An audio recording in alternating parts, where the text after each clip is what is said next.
À l'occasion de la Journée mondiale pour le bien-être animal, TV Wallonie se devait d'être présente ici à Médiacité qui, pour la première fois, c'est sa première édition, organise cet événement pour la protection des animaux. Nous avons eu le plaisir de rencontrer l'organisatrice de cet événement et quelques exposants qui nous expliquent le pourquoi de leur action. Bonjour Virginie, vous êtes l'organisatrice de cet événement ici à Médiacité. Vous pouvez nous dire comment est né ce projet, justement, puisque nous sommes à la Journée mondiale pour la protection des animaux et vous avez choisi cette date. L'origine de ce projet, Virginie? Alors l'origine de ce projet, c'est qu'en fait il y a 2 ans, je dirais, on a fait un événement pour Pâques, pour justement sensibiliser le lapin.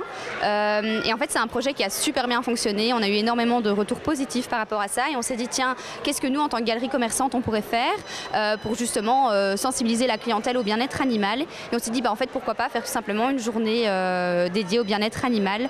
Donc c'est pour ça que la date d'aujourd'hui, du coup le 5 octobre, nous a semblé la meilleure parce qu'en fait hier c'était la journée mondiale des animaux et donc voilà pourquoi on a décidé de faire ce projet. Médiacité en fait a comme objectif de faire des animations et des journées de sensibilisation, tout ce qui est sociétal et environnemental. Donc ça rentrait tout à fait dans nos valeurs d'animation qu'on organise tout au long de l'année. Et alors dites-nous, est-ce que vous avez eu énormément de réponses? Est-ce qu'il y a beaucoup d'exposants ici, des gens, des organisations qui sont là pour la protection des animaux? Alors oui, donc en fait à l'initiative du projet, j'ai contacté donc Cynthia qui est juste ici, de la SBL Pense-Bête pour que justement elle puisse nous aiguiller dans le projet parce que le bien-être animal c'est un monde à part que je ne connais pas parce que je ne suis pas spécialiste du bien-être animal. Donc elle nous a beaucoup épaulé pendant l'organisation de la journée en nous disant tiens, telle association, ce serait chouette qu'elle soit sur place. Et donc quasiment toutes les associations ont répondu présentes. Donc ici on en a une dizaine. On en a qui sont déjà partis parce que voilà, le timing faisait que. Mais sinon oui, on a 10 associations qui étaient là aujourd'hui pour la journée du bien-être animal de Médiacité. Alors, si j'ai bien compris, Virginie, ceci est une première. Est-ce que dans vos projets, vous comptez continuer ce genre d'événement? Oui, alors c'est la première édition officielle de la journée du bien-être animal à Médiacité et c'est tout à fait un projet de justement refaire ça les autres années parce qu'on voit vraiment qu'on a du succès. Donc je crois que Cynthia pourra en témoigner. Donc voilà, pour nous, c'est tout à fait envisageable pour l'année prochaine de refaire une journée. Alors, Cynthia, vous êtes responsable ici de l'organisation Pense-Bête. Vous pouvez nous dire de quoi il s'agit? Alors, Pense-Bête, c'est un site internet gratuit et interactif pour sensibiliser les enfants de 8 à 12 ans aux besoins des animaux de compagnie. Et évidemment, vous en doutez, les parents, mais aussi les enseignants, puisqu'on propose un dossier pédagogique pour aborder cette thématique en classe. Alors, on propose des quiz permis d'adopter pour les enfants, donc pour vraiment se poser les bonnes questions avant d'adopter et lutter contre les adoptions coup de cœur. Et je suppose que vous mettez l'accent sur la responsabilité du fait d'apprivoiser un animal, de l'intégrer à la maison. Ce n'est pas uniquement un objet décoratif ni amusant, mais il y a aussi des conditions, des implications personnelles pour le bien-être de l'animal domestique. Oui, alors souvent, on n'est pas forcément prêt à accueillir l'animal de compagnie parce qu'on n'a pas réfléchi à ce qu'on va faire pour les vacances, par exemple. On n'a pas toujours aussi réfléchi aux dépenses. Moi, par exemple, j'ai adopté un chien senior il n'y a pas très longtemps. Mais on a tendance à oublier quand on adopte qu'un jour, notre chien, par exemple, va devenir plus âgé et qu'il faudra faire des dépenses supplémentaires pour sa santé. Donc, il s'agit de sensibiliser aussi à toutes ces choses auxquelles on ne pense pas avant d'adopter parce qu'en effet, un chien, un chat, ce n'est pas un cadeau de Noël, c'est pas un cadeau pour Pâques, c'est pas un cadeau d'anniversaire. Et pour participer à ce quiz, que faut-il faire? Comment avoir accès? Alors il y a 2 possibilités. Soit on passe directement le quiz en ligne, à la maison par exemple. On peut aussi le télécharger et l'imprimer par exemple pour le passer à l'école. Alors comment est-ce qu'on peut l'utiliser concrètement? L'idéal c'est que l'enfant passe le permis une première fois de manière intuitive. Évidemment il est très probable qu'il le rate. Ensuite il peut regarder des vidéos.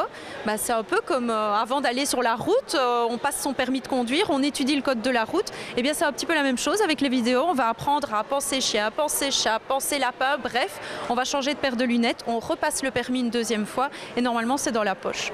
Et c'est destiné uniquement aux enfants? Les adultes là-dedans, quel est le rôle? Alors depuis ce matin ici qu'on fait des tests permis d'adopter, je peux vous assurer qu'il n'y a pas que les enfants qui ont envie de passer les tests. Donc non, bien sûr, quand on est parent, quand on est adulte, on apprend beaucoup de choses avec ces permis. Voilà, c'est un outil qu'on peut utiliser en famille, mais aussi voilà, en tant qu'adulte, on a envie d'en savoir plus sur l'animal, c'est une possibilité. Nous sommes toujours ici à la Médiacité pour la journée mondiale de la protection des animaux et nous sommes ici devant le stand Animal sans toit et on va vous lancer un appel qui est très concret, justement, c'est... Ariane de Animal sans toit, je viens de sauver, entre guillemets, je viens d'aller chercher un chat qui erre à la Médiacité depuis 3 jours. C'est un chat blanc et noir, je ne peux pas vous dire quel est son sexe, mais vous allez voir, on a filmé le chat, il est très gentil, on ne sait pas encore s'il est pucé, donc on va l'emmener au refuge. Quand on aura évidemment plus d'infos, on mettra dans Chat trouvé. Mais si vous l'avez déjà vu ailleurs, du côté du quartier, et que vous connaissez son propriétaire, avertissez-le. C'est le refuge Animal sans toit, ça se situe sur Warem, près de Fem, à Vième. Il y a un site internet, il y a un site Facebook, et vous pouvez composer le numéro de téléphone entre 14 et 17 heures. Notre objectif, nous, c'est de sauver les animaux. Et ça va du cheval, mouton, donc les animaux de ferme, jusqu'aux cobayes en passant par le chien et le chat. Et de pouvoir leur redonner une vie meilleure, donc les remettre à l'adoption quand c'est possible. Donc l'appel est lancé. Oui, j'espère, on croise les doigts. Voilà. Oui, et vous aurez donc l'image du chat qui suivra aussi l'interview. Merci à vous. En tout cas, si le propriétaire ne se fait pas connaître, cet animal il sera en adoption. Il sera mis à l'adoption dans 2 semaines. C'est le règlement, on cherche pendant 2 semaines et puis après on le remet à l'adoption, il apparaîtra alors sur le site internet. Voilà, l'appel est lancé. On vous attend. Ensemble d'Animal Search. En quelques mots, vous pouvez dire en quoi consiste votre organisation? Donc en fait, Animal Search, donc qu'est-ce que c'est? C'est la plateforme de centralisation Wallonie-Bruxelles pour les animaux perdus ou trouvés sur la voie publique. Donc ça permet donc de faire des photos géolocalisées et d'avoir tous les acteurs de proximité là où on se trouve, que ce soit en Wallonie, à Bruxelles, en Flandre et partout en Europe. Vous existez depuis combien de temps? Alors, donc l'application et le site existent depuis janvier 2021, mais on est vraiment actif en tant que plateforme de centralisation depuis janvier 2022, où on réunit les services du bien-être animal, les services publics et les citoyens sur la même plateforme. Alors, quel est votre bilan après 2 ans et demi, 3 ans? 3 ans et demi, oui. 3 ans et demi d'existence. Donc en fait, depuis qu'on fait des statistiques depuis 2022, donc sur 2 ans et demi, eh ben, c'est 1208 animaux restitués à leurs propriétaires.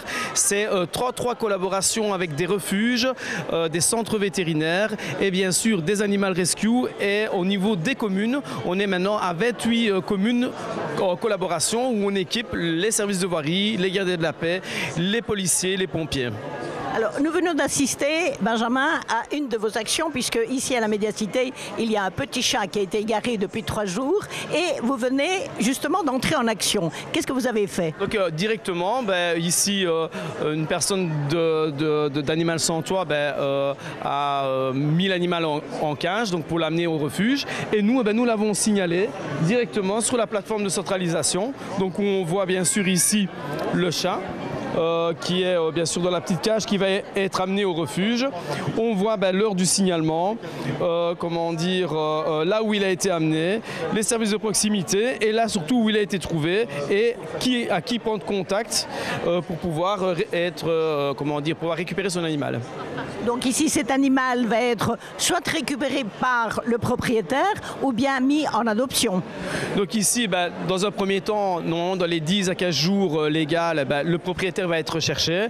Et si malheureusement il n'est pas identifié et on ne peut pas retrouver le propriétaire, au bout du terme, il sera remis à l'adoption.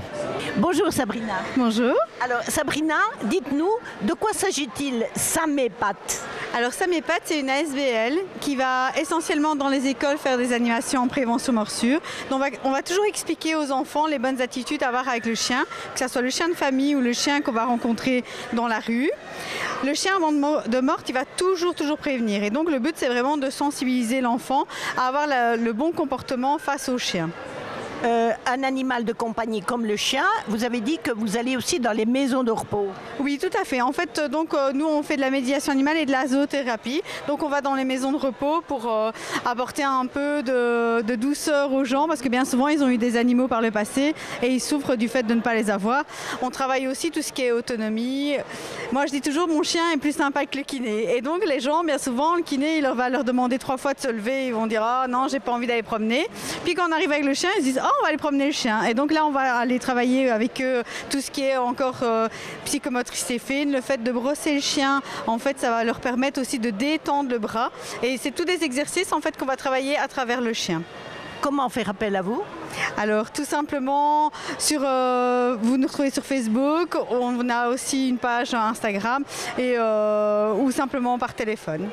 Merci Sabrina. Avec grand plaisir. Oh, oui, faites à votre aise, je m'enlève. Voilà, allez-y. Bonjour Louise. Bonjour. Alors vous êtes responsable du centre de formation cynotechnique. Est-ce que vous pouvez expliquer à nos téléspectateurs de quoi il s'agit? Oui, alors le centre de formation cynotechnique, donc c'est un centre avec toute technique cynophile et c'est un centre pour professionnaliser en fait le monde canin et aussi on a des formations où on a le chat, donc, mais on est plus spécialisé dans le monde canin mais on fait aussi du chat, hein, et donc voilà, en gros. Alors pour participer à cette formation, quelles sont les conditions? Les conditions, c'est qu'on respecte le bien-être animal. Ça, c'est la toute première chose et qu'on est passionné. On n'est pas obligé d'avoir un diplôme spécifique, mais c'est vraiment, on vient et on veut se professionnaliser et on veut absolument faire les choses bien. Voilà. C'est déjà pas mal.